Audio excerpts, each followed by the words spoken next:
ഇതൊരു ഉടമ്പടി ധ്യാനമാണ്. അപ്പം നിങ്ങളെപ്പോഴും നിബന്ധന മറന്നുപോയോ അതോ നിയോഗമാണ് മറന്നതെന്ന് ചിന്തിക്കണം.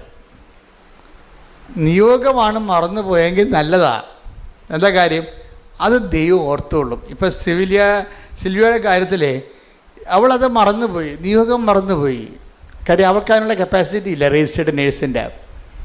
അപ്പം അതുകൊണ്ട് പക്ഷെ മാതാവ് അത് മറക്കാതെ ഒരു ദിവസം പ്രാർത്ഥിച്ചുകൊണ്ടിരിക്കുന്ന സമയത്ത് ആകാശത്ത് ഇങ്ങനെ 11 നിങ്ങൾ എഴുതി കാണിക്കും.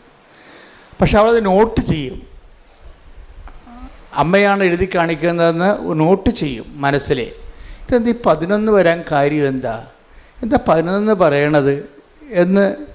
അത് എന്താ സംഭവിച്ചെന്നറിയോ? പെട്ടെന്നൊരു സുപ്രഭാതത്തിൽ നവംബർ മാസം വന്നപ്പോഴേ, അതല്ലേ 11ാം മാസം എന്ന് പറയണത്, ഇവിടെ മാതാവ് രജിസ്റ്റേർഡ് നേഴ്സായിട്ട് അപ്പോയിൻ്റ് ചെയ്യും. Hallelujah, hallelujah.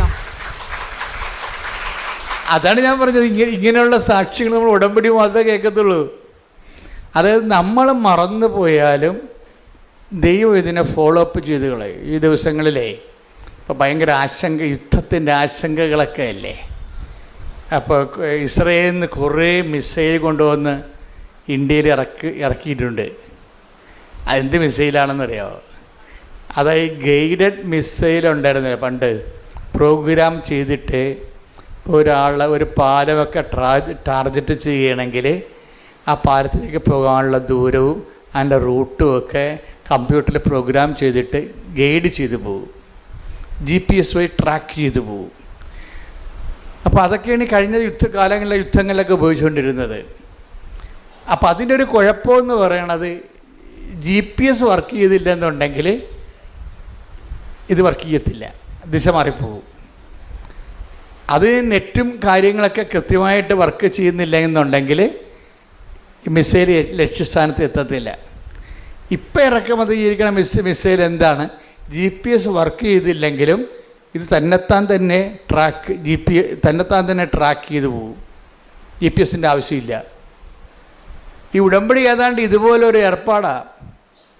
അത് നമ്മൾ മറന്നു പോയാലും ദൈവം അത് ഓർത്തുകൊണ്ട് അതിൻ്റെ ലക്ഷ്യങ്ങളിലേക്ക് നമ്മളെ കൊണ്ടെത്തിക്കും. നമ്മൾ മറന്നു പോകാത്ത കാര്യം എന്താ? പോകരുതാത്ത കാര്യം എന്താണ്? ദൈവത്തോട് ചെയ്തിട്ടുള്ള നിബന്ധനകളെ മറന്നു പോകരുത്. അതിവർ ഈ സിൽവിയയും റിജോയും ആ ഒരു ടൈപ്പ് പാർട്ടിയാണ്. അതിൽ ദൈവത്തോട് ചെയ്ത വാഗ്ദാനങ്ങൾ ഇത് ഭയങ്കര സീരിയസ് ആയിട്ട് നമ്മൾ ശ്രദ്ധിക്കേണ്ട കാര്യമാണ്. സീരിയസ് ആയിട്ട് എന്ന് വെച്ച് കഴിഞ്ഞാൽ നിയോഗങ്ങൾ നമുക്ക് മറക്കാം, പക്ഷേ നിബന്ധന നമ്മൾ മറന്നു പോകരുത്. കാര്യം എന്താണ്? അത് വിശ്വസ്തതയുടെ വിഷയമാണ്. ഉടമ്പടി എന്ന് പറയുന്നത് വിശ്വാസത്തിൻ്റെ വിഷയമല്ല. ഉടമ്പടി എപ്പോഴും ഓർത്തേക്കണം. ഇപ്പോൾ ആധ്യാത്മികത അല്ലെങ്കിൽ പ്രാർത്ഥന എന്ന് പറയുമ്പോൾ ഉടനെ ജനങ്ങൾ പറയുന്നത് എന്താണ്? അത് വിശ്വാസം, അവനവൻ്റെ വിശ്വാസമല്ലേ, അതവൻ്റെ ഉള്ളിലിരിക്കേണ്ടതല്ലേ എന്നൊക്കെ പറയും. പക്ഷേ ഇത് എപ്പോഴും ഓർക്കണം, ഉടമ്പടി വർക്ക് ചെയ്യണത് വിശ്വാസത്തിലല്ല. പിന്നെ എന്തിനാണ് വർക്ക് ചെയ്യണത്? വിശ്വസ്തതയിലാണ് വർക്ക് ചെയ്യണത്. ഇത് എനിക്ക് തോന്നുന്നത് ഈ നൂറ്റാണ്ട് മൊത്തം ജനങ്ങളെ പഠിപ്പിക്കേണ്ടി വരുമെന്നാണ്. കാര്യം നമ്മളെ പണ്ട് മുതലേ വിശ്വാസമല്ലേ എല്ലാന്നും പറഞ്ഞു പഠിച്ച് 2 സ്വർണ്ണക്കച്ചവടക്കാരൻ അവൻ്റെ സ്വർണ്ണം വിറ്റഴിക്കാൻ വേണ്ടി ഇപ്പം ചെയ്ത് വരും. വിശ്വാസമല്ലേ അല്ല, വിശ്വാസമല്ല എല്ലാം. എന്താണ്? വിശ്വസ്തതയാണ് എല്ലാം. വിശ്വസ്തത എന്ന് പറഞ്ഞാൽ എന്താണ്? പെർസ്വയറിങ് ഫെയ്ത്താണ് വിശ്വസ്തത എന്ന് വെച്ച് കഴിഞ്ഞാൽ ഗ്യാപ്പില്ലാത്ത വിശ്വാസം. നമ്മൾക്ക് വരുന്ന വിഷയം നിങ്ങൾക്ക് ഗ്യാപ്പ് ഉണ്ടെന്ന് ഞാൻ പറയണില്ല.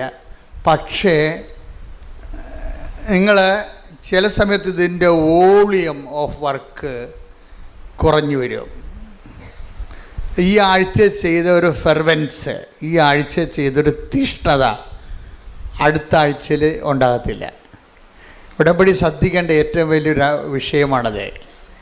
കാര്യം അതായത് വിശ്വസ്തതയായത് കാരണം വിശ്വസ്തതയ്ക്ക് നമ്മുടെ വോളിയം നമ്മൾ കീപ്പ് ചെയ്ത് പോകണം.